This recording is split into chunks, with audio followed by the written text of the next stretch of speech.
Welcome to Study Session 8 on Helpful Responses. Introduction. In this study session, you will learn the unhelpful responses which the social worker can make and the ones she must be observant enough to avoid in order to accomplish her goal. Learning outcomes. When you have studied this study session, you should be able to highlight and explain the unhelpful pitfall a social worker must. Concepts of unhelpful responses. There are as many unhelpful responses as there are helpful ones. Some of the most common unhelpful responses a worker can make include arguing, coercion, sarcasm, moralizing, disbelief, contradiction, criticism, ridicule, threats. None of the foregoing responses has any place in either a healthy relationship or a partnership. It should go without saying, then, that such responses cannot enter into a helping interview.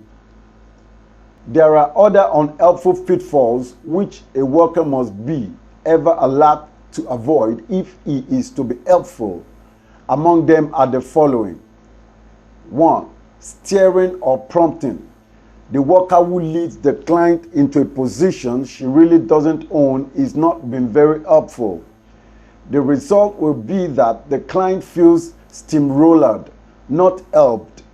A worker cannot enforce his timetable, his expectations, or his point of view. The client is entitled to her own in the helping interview. 2.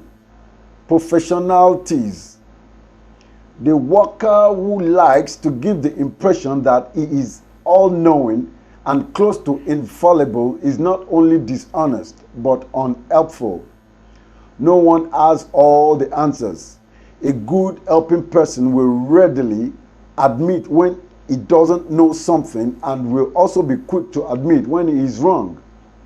Another symptom of professionalism is an attitude of disdain, which communicates to the client that the worker feels somehow superior because she's the one with the problem instead of him.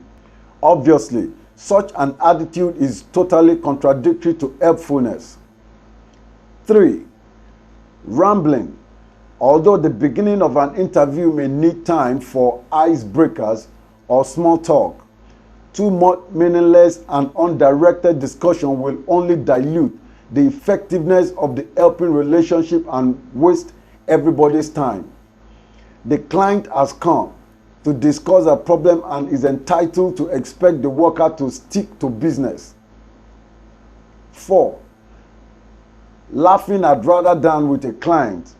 This is never helpful. Similarly, expressing only vague tolerance for a client or a point of view instead of non-judgmental acceptance will never be interpreted as a helpful response. 5. Mixed messages. The worker who attempts to help his client by do as I say, not as I do, messages cannot be very helpful to her, nor will placing her in a double bind by offering only unacceptable alternatives.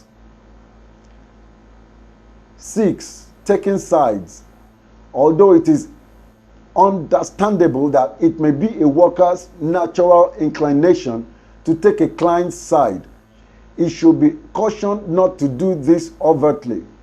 For example, if an adolescent is engrossed in rage at her father, it will do little good for worker to agree that the father is a tyrant. Instead, the worker should be focusing on helping the young woman to deal with her feelings and reactions in the most appropriate way. Remember, too, that even when someone is recruiting your vote against some significant other in her life, her feelings about that person are really all negative. Your negative vote may not be construed as appropriate either. We all know how it feels when we hear someone criticizing someone close to us. Even if we've said the same things, we do not like hearing someone else saying so. Conversely, It should be self-evident that it is never helpful to take sides against your client. Often when a mother brings a child to play therapy because she is bad, misbehaving, there is an assumption on the mother's part that the worker will take her side against the youngster and try to make her good. A competent human services professional refuses to be drawn into that tug of war by either party. 7. Cliches. Saying things like "pull yourself together" or "don't feel that way" are empty phrases that have no place in helpful communication. How did you feel the last time someone told you to cheer up? 8. Commands. Not only can't we dish out cliches to our clients, we cannot issue others, even well-intended ones. Whenever you hear the word "should" creeping into your communication, it is a sure sign that some inappropriate commanding is going on. Saying "you should do this, shouldn't do that" deprive the client of a right to make the decision for herself. 9. Snowballing. Feelings snowball when one person acts in anger. The other person in the relationship will tend to react with anger.